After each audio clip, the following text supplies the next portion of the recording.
전도서 11장 4절로 6절의 본문 말씀을 가지고 믿음의 씨를 뿌리는 자라는 제목으로 말씀을 전하도록 하겠습니다.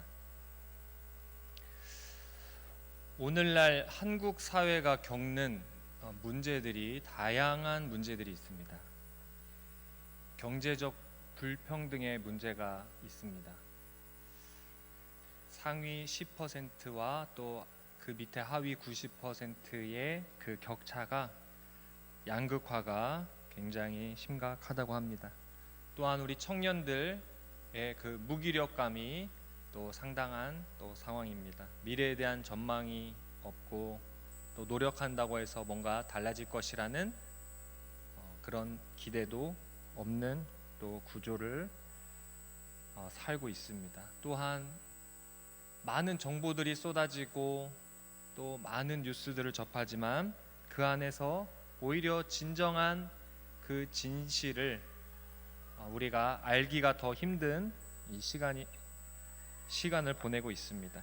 또 우리 정치적으로는 혼란과 또 극단적인 대립과 이를 통해서 또 균형과 견제가 무너지고 민생이 무너지고 그래서 또 정치를 또 혐오하게 되는 이러한 암울한 일들도 있습니다. 우리 신앙적으로는 제가 수요 예배 때도 나눴었던 얘기인데 2030년까지 중소형 교회 90%가 주일학교가 사라질 것이라고 그렇게 전망을 하고 있습니다. 또 15년 후에는 또 많은 목사님들이 대거 은퇴하는 시기가 오면 전국에 있는 중소형 교회 절반은 목사님을 모시지 못하는 그런 교회가 될 것이다라는 이런 예측이 있습니다. 참 이렇게 혼란과 또 기대 없는 또 소망 없는 이런 암울한 시대를 또 사는 우리들의 모습이 마치 이 전도서의 또 독자가 되는 이 전도서를 읽혀지게 했던 그 독자들을 살던 그 시대와 매우 비슷한 시대를 살고 있었습니다. 이 포로기 이후에 이제 귀환한 이 이스라엘 백성들이 귀환한 이후에도 여전히 불확실한 이런 현실 속에 살고 있었습니다. 바벨론 포로에서 귀환을 했지만 성전도 재건했지만 여전히 나라는 외세의 간섭과 외세의 정치적 압력 속에서 자유롭지 못했습니다. 또 경제적으로는 빈곤했고 신앙적으로도 침체를 겪고 이러한 이스라엘 백성들을 향해서 전도서의 이 회의적인 고백, 헛되고 헛되도다 이런 고백이 이러한 배경 속에서 이렇게 나오게 되는 것입니다. 이처럼 우리 모든 전도서를 읽는 공동체에게는 이런 회의감을 가진 그런 또 성도들을 향해서 전도서는 또 이렇게 메시지를 주고 있습니다. 이처럼 우리가 이렇게 불확실한 시대, 예측할 수 없는 시대, 마음의 무기력함을 우리가 느끼는 이 시대에 이 신앙적 침체 속에 이런 시대를 살았던 그 전도자는 이렇게 얘기를 하고 있는 것입니다. 비록 이런 때일지라도 우리가 멈추는 것이 아니라 믿음으로 씨를 뿌려야 한다라고 이렇게 메시지를 주고 있는 것입니다. 우리가 이제 이 본문 말씀을 따라서 우리가 어떻게 믿음의 씨를 뿌릴 것인지, 믿음의 씨를 뿌림으로써 지혜 있는 자가 될 것인지 한번 살펴보도록 하겠습니다. 첫째로 믿음 없는 신중함은 미련합니다라는 것입니다. 믿음 없는 신중함은 미련한 것이다. 우리 4절 말씀에 풍세를 살펴보는 자는 파종하지 못할 것이요 구름만 바라보는 자는 거두지 못하리라. 이 말씀의 문법적 구조를 살펴보면 4절 말씀에 이 풍세를 살펴보는 자, 구름만 바라보는 자라는 이 표현은 히브리어에서 평행법 구조를 이루고 있습니다. 그러니까 이 두 개의 문장을 나란히 배치하여서 또 더욱 그 의미를 강화하는 그런 효과를 주고 있는 것입니다. 그러니까 풍세를 살피는 자는 파종하지 못할 것이고 구름을 바라보는 자는 거두지 못한다는 이 두 개의 문장이 또 현재형으로 이렇게 쓰여 있습니다. 이것은 지속적인 습관, 지속적인 습관과 지속적인 태도로서 바람의 풍세를 보면서 파종하지 못하고 구름을 바라보면서 거두지 못한다라는 것입니다. 그러니까 이 행동을 계속해서 미루는 사람은 결국에는 시작도 할 수가 없고 마무리도 하지 못한다라는 이런 말씀입니다. 이 고대 팔레스타인 지역 이 농경 사회에서는 이 농부가 풍세를 살피고 파종해야 하는 것이 이 씨앗이 너무 바람이 세거나 하면은 내가 뿌리려는 그 땅에 바르게 이렇게 뿌려지지 못할 그럴 위험성이 있고, 또 이 당시에는 씨를 그저 손으로 이렇게 뿌리는 것이 일반적이었기 때문에 이 씨를 뿌릴 때 그렇게 풍세를 또 살폈던 것입니다. 엉뚱한 곳에 날아가 버리거나 씨앗을 잃어버리지 않도록 그렇게 풍세를 살폈던 것이고, 또 왜 이렇게 구름을 바라보았느냐, 이 씨앗을 뿌렸으면은 뿌린 뒤에 물이 있어야 되기 때문입니다.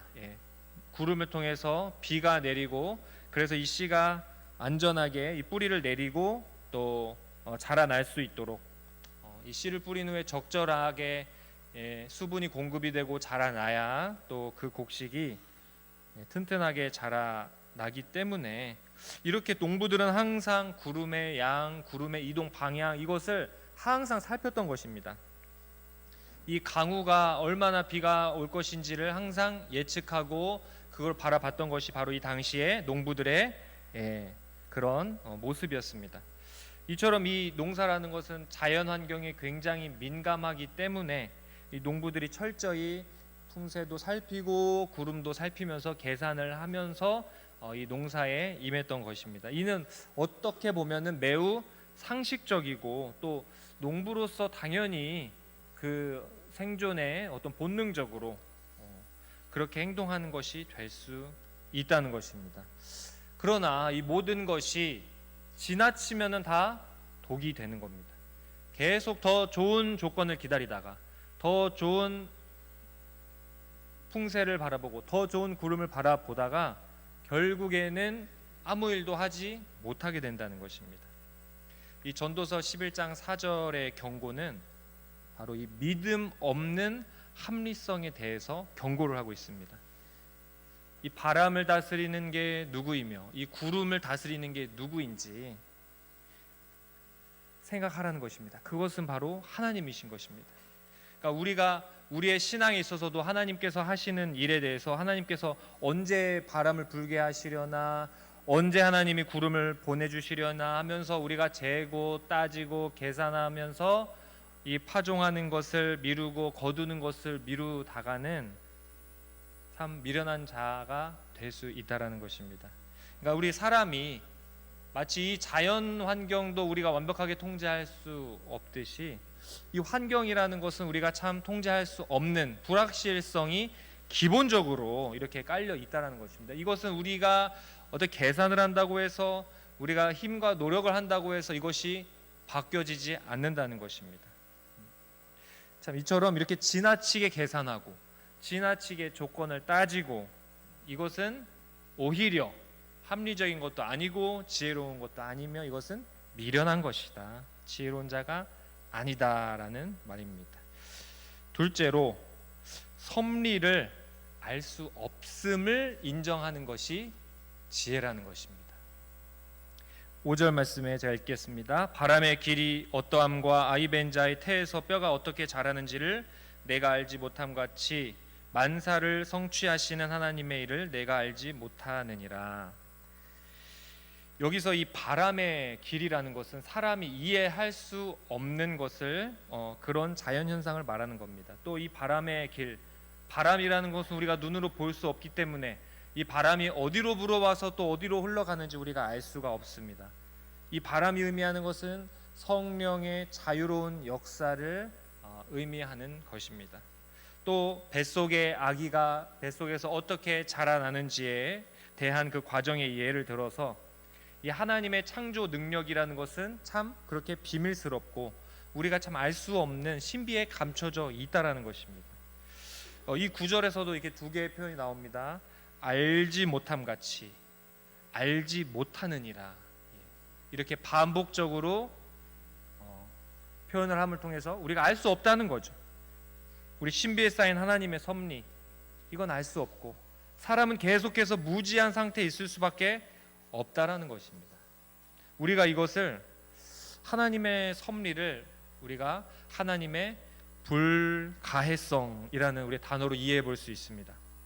하나님의 불가해성이라는 것은 하나님은 무한하시고 또 피조물인 인간은 유한하고 우리는 항상 한계가 있기 때문에 그 무한하신 하나님을 항상 이해할 수가 없고 하나님을 우리가 파악할 수가 없다라는 것입니다.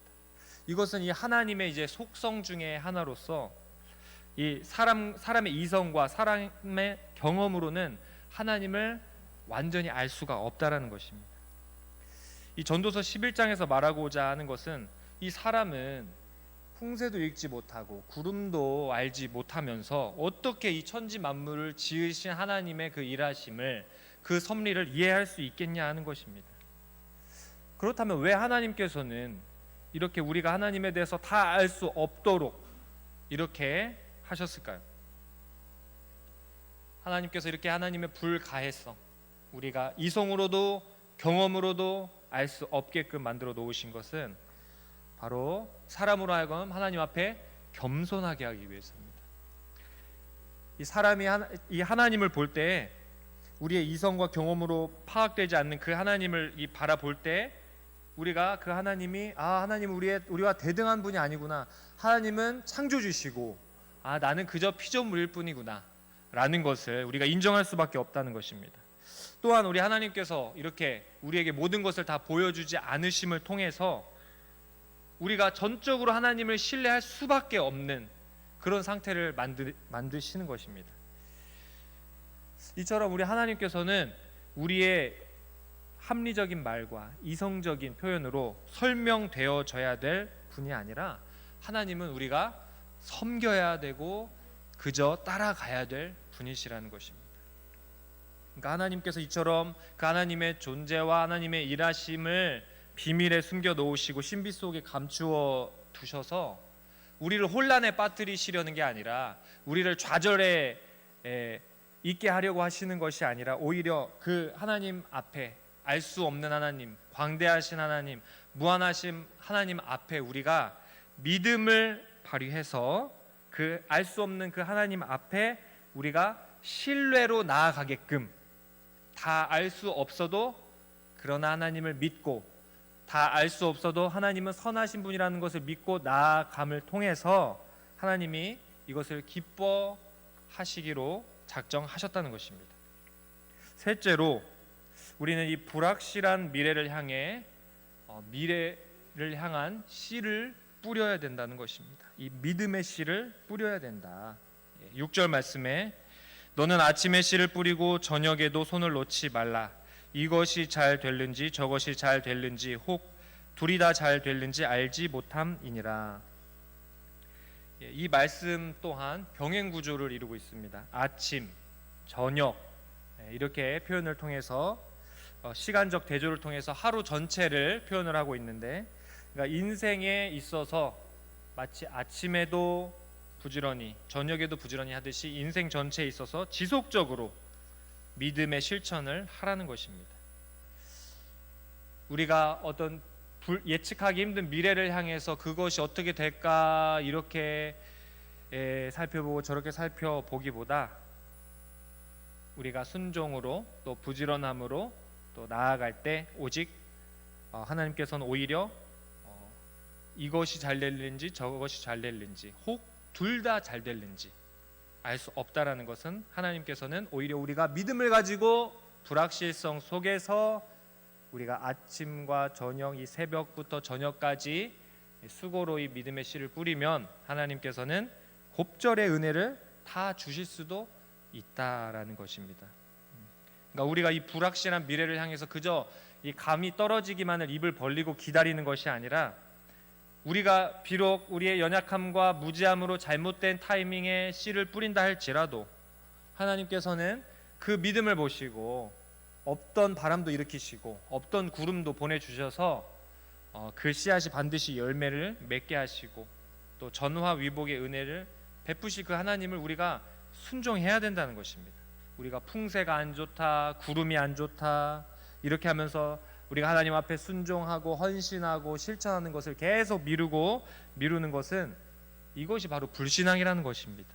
우리가 다 알 수 없고 완벽하지 않다 하더라도 우리 믿음의 씨를 우리가 뿌리는 게 세상 사람들이 봤을 땐 무모해 보이지만, 그러나 이것이 바로 하나님께서는 이것이 지혜로운 자다, 이것이 내가 인정하는 자다, 이것이 내가 기뻐하는 자다라고 말씀하신다는 것입니다. 제가 전에 사역하던 교회에 어떤 목사님께서 이 부교역자들을 향해서 각자 맡은 그 사역에 최선을 다하라는 그런 표현을 이런 식으로 하셨습니다.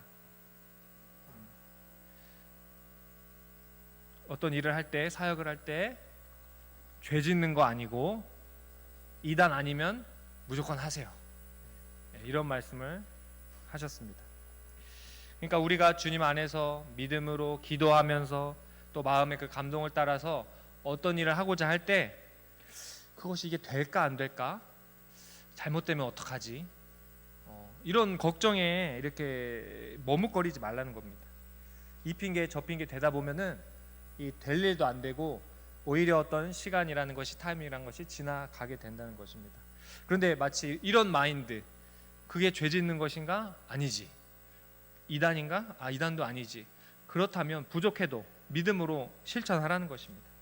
할 수 있다, 해보자, 하면 된다 하는 정신으로 우리가 주님을 믿는 믿음으로 나아갈 때는 이렇게 전도서 11장 6절에 혹 둘이 다 잘 되는 이런 은혜와 응답이 하나님께서 예비하신다는 것입니다. 우리가 이 말씀을 받는 성도로서 우리가 그럼 우리가 어떤 믿음의 씨를 뿌려야 되는가, 우리가 이제 생각해 볼 수가 있습니다. 우리 지금 이 시점, 이 시기, 굉장히 또 중요한 시기 우리가 보내고 있습니다.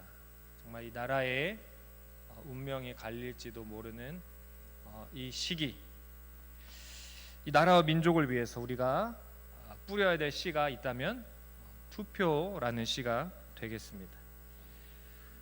이 종교와 정치, 이것은 항상 긴장 관계에 있었습니다. 종교와 정치가 너무 가까웠을 때는 종교가 타락하게 되고, 반대로 종교와 정치가 너무 멀어지게 되면 정치가 타락하게 되는 겁니다. 이 종교와 정치는 이 긴장 관계에 있으면서 때로는 역동적으로 긴밀하게 협력할 때도 있고, 또는 거리를 두면서 그렇게 있을 때도 있는 굉장히 흥미로운 또 관계입니다. 우리가 믿는 이 하나님께서는 이 교회당 안에만 갇혀 계시는 것이 아닙니다. 하나님은 이 모든 영역의 주권자이십니다. 정치 영역도 하나님이 주권자 맞습니까? 예, 하나님이 정치도 하나님 주권자이십니다. 하나님이 다스리시는 주권자입니다. 이 정치라는 것이 그저 세상 일이 아니고 하나님의 통치가 구현되어야 될 공적 영역인 것입니다. 그래서 우리 다음 주에 이제 화요일 이제 본투표가 이루어지는데, 이번 대선에도 어떤 방식으로든 하나님의 섭리와 또 하나님의 다스리심이 나타나게 될 것입니다. 한 나라의 지도자는 우리 국민들이 투표해서 세우는 것 같지만 하나님이 세우시는 것입니다. 하나님이 세우시고 그 인물을 패하시는 것도 하나님이 패하십니다. 우리가 열왕기상하, 역대상하 보면은 왕이 세워졌다가 패해지고, 세워졌다가 패해지고, 계속해서 그 반복하는 그 역사를 우리가 볼 수가 있습니다. 한 지도자가 세워지는 것은 단순히 어떤 정당의 싸움을 통해서 이루어지는 것이 아니라, 이 성경에서는 공의와 정의를 사회 속에서 실현할 것을 이 지도자들을 향해서 요구한다는 것입니다. 그 지도자가 하나님을 믿는 사람이건 믿지 않는 사람이건 간에 하나님께서는 이것을 요구한다라는 것입니다. 우리 구약 성경에 통해서 구약의 모든 이 선지자들은 계속해서 왕을 향해서, 지도자들을 향해서 끊임없이 그들의 불의와 탐욕, 그리고 이제 약한 자들을 향한 그 억압을 계속해서 책망하고 지적하고 끈질기게 그것을 비판했던 것입니다. 구약의 선지자들뿐만 아니라 신약에 와서 이 세례 요한도 이 헤롯이라는 왕이 자신의 동생 헤롯 빌립 1세의 아내였던 이 헤로디아와 결혼한 그 문제를 가지고 이것을 계속해서 문제를 제기하자 이 세례 요한을 결국에는 참수형에 그렇게 처하고 순교를 하게 되는 그런 사건이 우리가 볼 수 있습니다. 이처럼 이 세상 정치와 권력이라는 것은 이 하나님의 사람들의 경고와 책망을 받을 때 정말 죽이고 싶을 만큼 듣기가 싫은 겁니다. 그렇게 괴로운 존재가 된다는 것입니다. 또 우리 역사 속에서도 살펴볼 수 있습니다. 우리 스코틀랜드 우리 장로 교회의 설립자 우리 존 녹스라는 인물이 있습니다. 이 존 녹스라는 이 영국의 종교 개혁자는 당시에 왕이 메리 여왕이었습니다. 이 메리 여왕을 집요하게 공격하고 비판했습니다. 왜냐하면 이 메리 여왕은 로마 카톨릭 교인이었습니다. 그래서 이 종교 개혁이 진행이 되면서 그런 로마 카톨릭의 그런 그릇된 모든 신앙의 모습들을 다 성경적으로 바꾸고 그렇게 장로교회가 세워지고 했던 이 스코틀랜드에 이 메리 여왕이 계속해서 로마 카톨릭 신자였기 때문에 계속 이 카톨릭 교회를 부활시키려고 했고 자꾸 이 나라에 이 개신교회가 세워지지 못하도록 방해했던 것입니다. 또 이 메리 여왕이 이런 신앙적인 문제뿐만 아니라 개인사적으로도 정말 이 문제가 많은 남편들 만나고 또 그 어지러운 결혼 생활로 인해서 나라가 그냥 이리저리 흔들리고 위태위태하는 그런 모습을 보면서 이 존 녹스라는 종교 개혁자는 신랄하게 비판했던 것입니다. 그러니까 이 존 녹스는 당신이 이 공적 신앙과 이 사적인 그 도덕에 있어서도 일치해야 된다라는 것을 끊임없이 강조했습니다. 이처럼 이 존 녹스라는 이 한 사람, 이 종교 개혁자, 이 사람이 저항하고 그 살아있는 권력을 향해서 말씀의 검을 들이댈 때 이 나라의 신앙이 무너지지 않고 성경적으로 나라가 바로 세워지고 기강이 바로 섰다라는 것입니다. 우리는 이제 투표를 또 사전 투표도 진행하셨지만 또 화요일 날 있을 본 투표를 통해서 이 구약의 선지자들이 이처럼 권력자들한테 저항했고 또 교회의 역사 속에서 주의 종들이 이렇게 말씀의 근거를 가지고 나라의 기강을 바로 세웠듯이 우리의 신앙과 양심을 담아서 우리의 신앙과 우리가 이 구약의 선지자들이나 또 교회의 역사 속에 그 개혁자들처럼 우리가 외치거나 하진 않지만 우리는 오늘날 이 투표를 통해서 이 투표를 할 때 우리의 신앙을 담아서 우리의 양심을 담아서 우리의 믿음을 담아서 투표를 해야 한다는 것입니다. 그러니까 우리가 정치 참여에 있어서 우리가 투표 하나를 해도 그 안에 우리의 신앙 고백이 담겨 있는 거고 나의 가치관이 들어있는 거고 나의 그 믿음이 들어있는 거고 이 믿음의 씨를 통해서 열매 맺어질 것을 기대하면서 임해야 된다라는 것입니다. 자, 그렇다면 우리가 누구를 우리 누구를 향하여 우리가 투표를 할 것인가에 대한 우리가 각자의 기준이 있을 수도 있지만 제가 한번 쉽게 말하자면 지금 만약에 대선 후보들 중에 이분들이 목사님이라고 한번 생각해 보세요. 그럼 어떤 목사님이 어떤 분이 가장 이 목사님과 같은 그런 모습과 인품과 그런 삶의 행적을 살아왔는지를 한번 가늠해 보자는 것입니다. 그러면은 어떻게 보면 우리의 기준이 조금 더 명확해질 수도 있지 않을까 생각이 됩니다. 그러니까 우리 교회는 계속 기도하는 것이 있습니다. 그것이 무엇이냐? 독소 조항이 포함된 이 차별금지법이 제정되는 것을 우리가 반대를 하고 이것이 되지 않기를 위해서 기도하고 있습니다. 또 무엇이 있냐면 생명을 경시하고 그릇된 여성 인권을 보호한다는 명목으로 낙태죄를 합법화하는 낙태법을 이렇게 합법화하려는 법안, 이것이 통과되지 않도록 우리 계속해서 기도하고 있습니다. 우리 금요기도회마다 그 기도 제목이 항상 올라옵니다. 우리가 이렇게 독소 조항이 포함된 차별금지법이라든지 낙태죄, 이것을 반대하는 이유는 이것이 결국에는 하나님의 그 창조 질서를 위배하고 하나님의 그 성경 말씀의 원리를 거스르기 때문에 우리가 단순히 이것을 어떤 정치적 반대를 위한 어떤 구호가 아니라 이것이 우리가 이 성경적 가치에 기반한 우리 성경적 세계관에 기반한 우리의 신앙이고 우리의 고백이고 우리의 양심의 표현인 것입니다. 그러니까 쉽게 말해서 우리 교회에서는 하나님께서 죄라고 정하신 것은 우리가 죄라고 얘기를 할 수 있어야 합니다. 이것은 죄입니다. 이것에서부터 돌아서야 됩니다. 우리가 이렇게 할 수 있어야 된다라는 것입니다.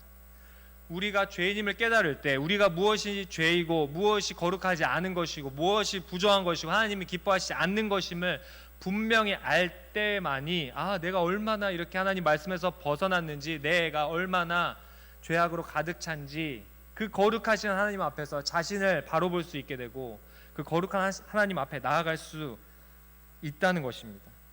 그런데 죄를 향해서 하나님께서 금하신 것들, 하나님께서 안 기뻐하시는 것들을 향해서 그것을 죄라고 얘기하지 말아라, 죄라고 얘기하면 그거는 불법이라고 정한다면 어떻겠습니까?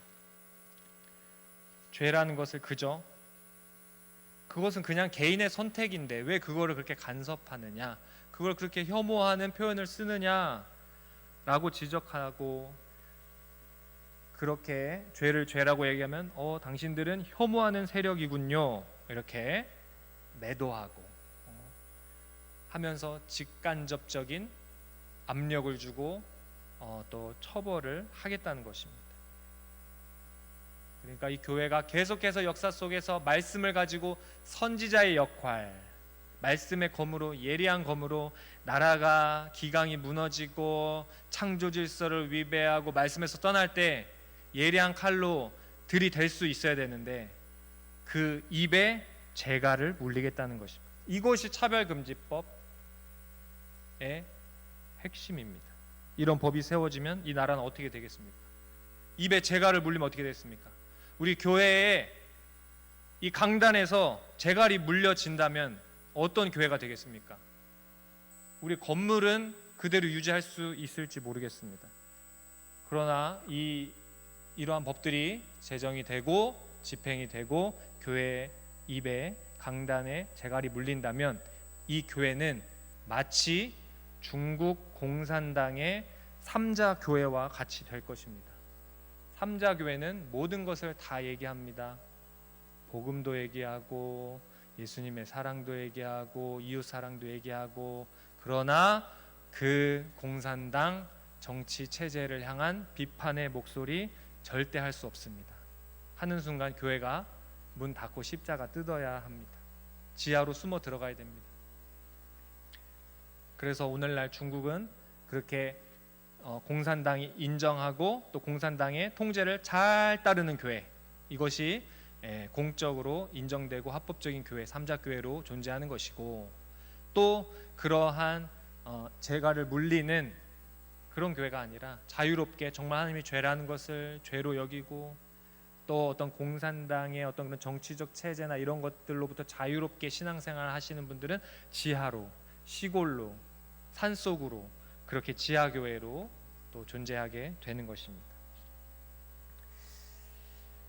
우리가 이처럼 우리의 신앙 정신을 가지고 이제 투표를 해야 되는데, 우리가 집을 하나 사더라도 어떻습니까? 이 집이 좋은 집인지 남양인지, 공기가 잘 통하는지 습하진 않는지 이렇게 다 따져보듯이, 또 부동산 계속해서 상담도 해보고 발품을 팔아가면서 하지 않습니까? 그렇게 심사숙고해서 우리가 집을 사도 그렇게 사는데, 우리가 이 투표도 그냥 해서는 안 되는 겁니다.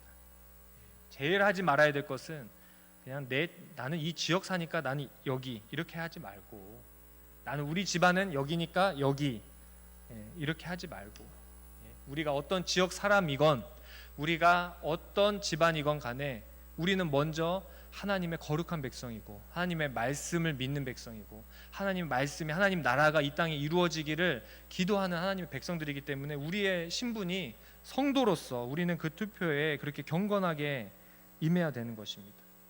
이번에는 여기가 될 것 같으니까 여기, 이런 거 하지 말라는 겁니다.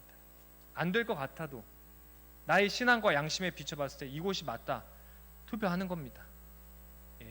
안 되더라도 하나님이 하시는 일은 알 수 없기 때문에 우리가 할 일은 그저 믿음의 씨를 뿌리는 것이고 신앙의 고백으로 하나님께 드리는 것 오직 순종, 그거밖에 없다라는 것입니다.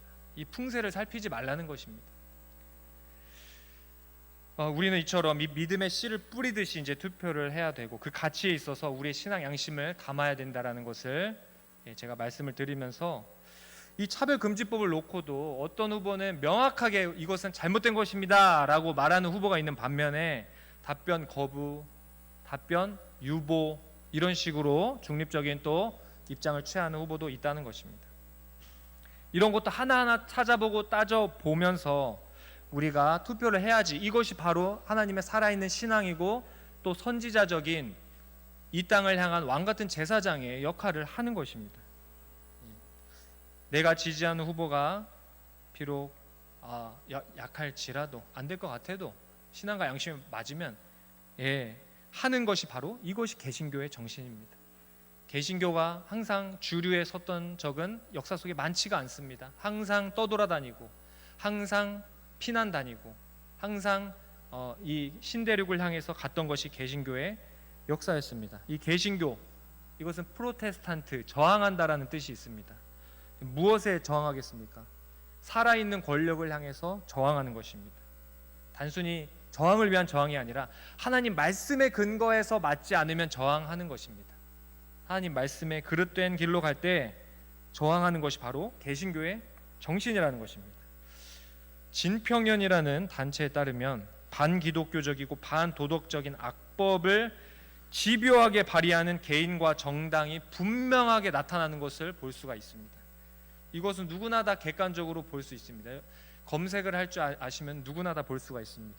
차별금지법, 낙태법, 또 이런 사람 중심적이고 하나님 없는 인권, 이런 것을 외치는 그런 나라, 그런 민족을 만들려고 하는 이런 자들을 우리가 어떻게 저항하고 또 어떻게 막아내고, 또 한편으로는 이런 하나님의 성경적 가치로 정치를 한번 해보겠다, 나라를 세워보겠다 하는 사람들을 어떻게 우리가 지지하고 응원할 수 있겠습니까? 투표를 통해서 할 수 있는 것입니다. 정말 이렇게 하나님 믿지 않는 자들, 이 무신론적 세계관을 가진 사람들은 계속해서 개인의 성적 그런 혼란함을 만들고 가정을 해체하고 교회를 재갈을 물리고 나라를 근간을 흔들려고 하는 그런 시도가 늘 있다는 것입니다. 우리가 매주 이렇게 기도하듯이 우리가 그 기도의 제목에 맞게, 우리의 신앙 양심에 맞게 하나하나 따져보면서 기도하면서 그렇게 또 투표에 임하고 또 주님이 세워주실 지도자를 맞이하는 저 여러분 되시기 바랍니다. 우리 한 가지만 더 나누자면, 우리 나라 민족의 이런 믿음의 씨앗뿐만 아니라 또 우리가 주의 교회를 향한 믿음의 씨앗을 또 뿌려야 됩니다. 우리 청년부가 어제 영흥도로 또 복음 밥 여행이라는 제목으로 갔다 왔는데요. 같이 신교도 하고 또 복음에 대해서, 특별히 구원의 확신에 대해서 나누면서 우리가 하나님의 자녀답게 늘 구원의 확신을 가지고 살아야 된다, 이런 내용을 나누는 시간을 가졌습니다. 그런데 이 행사를 하루 이렇게 치르면서도 참 너무나도 이게 의미가 있는 것이, 이 모임과 행사를 향한 우리 성도님들의 이런 헌신과 또 지원과 성원이 있었다는 것입니다.